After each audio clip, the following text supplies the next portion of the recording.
Hi everyone, and you're very welcome back to the Justice for Aaron Brady campaign. Now, we have been looking at a message sent in by this gentleman here, Mr. Bigstone, and I'm sure most of you are aware this message was actually sent to the Irish Inquiry, a site run and created by Stephen Kerr.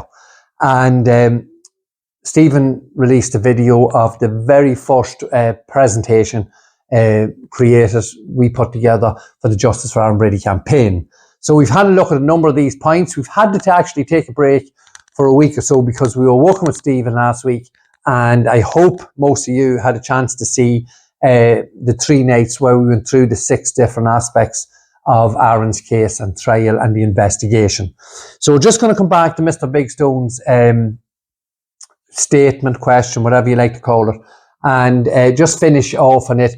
There are 8 points. We've done the previous 4. We've had a quick look at this number 5 already in respect to Daniel Cahill, but I'm going to very quickly go through this question here again. Tony belittled everyone who gave evidence and said they were lying. He's playing a rough justice card, yet rough justice never criticised witnesses in past miscarriages of justice. Always the police made the mistake. We'll come to the latter part of that again, but I am just going to look at the first part of it now. In respect of the campaign belittling anyone, we've never really got emotional or played that type of card in any time or in any part of Aaron's campaign. It's always been facts and details. Now, as regards belittling witnesses, all we have done is shown facts, and we have shown quite clearly, because we physically know 100% they are telling lies. We know the reasons why they told lies, and it has been highlighted on numerous occasions. So in respect to this question number 5, we have covered, as I said, Daniel Cahill. But if I take you to one of the podcasts, we sat with Stephen Kerr last week in the Irish Inquiry. I'm going to direct you to that podcast, and it was in respect of the American witnesses. So this is the people Mr. Bigstone is speaking about. And at the start of the podcast with Stephen, I just ran through a very brief bullet point situation in respect of 6 people. I'm just going to run through them now very quickly. And there's the first slide up there. That was Daniel Cahill. He was caught with steroids and marijuana the day he was arrested. He's an illegal immigrant. He allegedly hid in an attic for 6 hours. He was involved in a machete attack on a group of Irish people. And he had involvement with the real IRA, which Homeland Security were fully aware of, because they had called to his apartment prior to this arrest in respect of Aaron's case.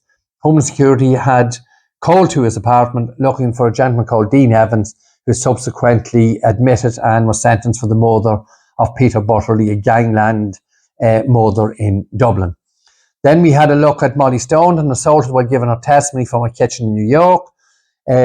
This young girl was given her evidence via video link which should never have been allowed anyway, given evidence via video link in a capital murder trial. Absolutely ludicrous. Notwithstanding that, she was told during the course of her testimony, tell them what you're fucking supposed to tell them. That's some of the interaction she had with a mysterious man behind the laptop, behind the camera, and her laptop was slammed down, and there was a physical altercation between Molly Staunton and the mystery gentleman. We had Ronan, who had an extradition warrant, was made disappear in relation to a very serious assault here in Ireland, where a man was attacked with a pool ball and indeed was attacked with a glass Coca-Cola bottle and assaulted on the ground here on the Cooley Peninsula. He was an illegal immigrant. He had drug charges here in Ireland, and he also has drug charges in New York. So seeing Ronan as a suitable witness was never really possible, but the Irish state were going to do so. But if you watch the podcast of Stephen, and indeed several videos we've done in relation to Ronan, you will see quite clearly that Ronan was coerced into making a false statement against Aaron and others. Next slide we have up here, Christopher Morton. This is the gentleman, I believe, tried to recruit people to give false statements against Aaron. He was involved with the Community of Restorative Justice in Newry before he left Newry, and I have explained before, Community for Restorative Justice is where victims and perpetrators are brought together face to face. Needless to say, I will say again, Morton was not a victim, he was a perpetrator. He was banished from his home in Northern Ireland because of his activity stealing from those who he worked with. He was an illegal immigrant. His statement is a total tissue of lies, which we have proven, and we know that for a fact because we have a number of people who can confirm that what he said in respect of his interaction with Aaron is a complete tissue of lies. And the reason why we particularly dislike Christopher Morton is because he tried to recruit his first cousin to lay in a statement in order to benefit from cash and or green cards. And as you can see there, his first cousin was Anthony Maguire. Anthony, brief history, he absconded from Newry in 2014. The PSNI had caught him with £30,000 of cocaine, £30,000 of cash, marijuana and ammunition. He absconded and left his girlfriend and children behind. He absconded to America. And we also have a letter from Anthony Maguire, from his lawyer to the Irish authorities, and he states quite clearly he was put under duress by An Garda Síochána to make statements against Aaron. Then we had Matthew Flery, this is an American gentleman, and he was caught with cocaine and a large quantity of prescription tablets. And we have a video of this man speaking to Eugene and James Flynn, and he told them that he told us that the authorities in America, along with the Irish Garda, told him he would get 25 years in jail for harbouring a known IRA terrorist, and they were trying to say that this was Aaron. The authorities were trying to say it was Aaron. He says the police showed him Irish newspapers and the police wrote his statement. So that's just a very brief bullet point of these people that Mr. Bigstone is saying we are trying to belittle. The only thing in the description below is a link to the podcast that we sat with Stephen Kerr, the Irish Inquiry. It's just over 2 hours and we go into a lot of detail with each one of these 6 people. And also, I will say once again, there is much, much more that we can associate with each and every one of these people.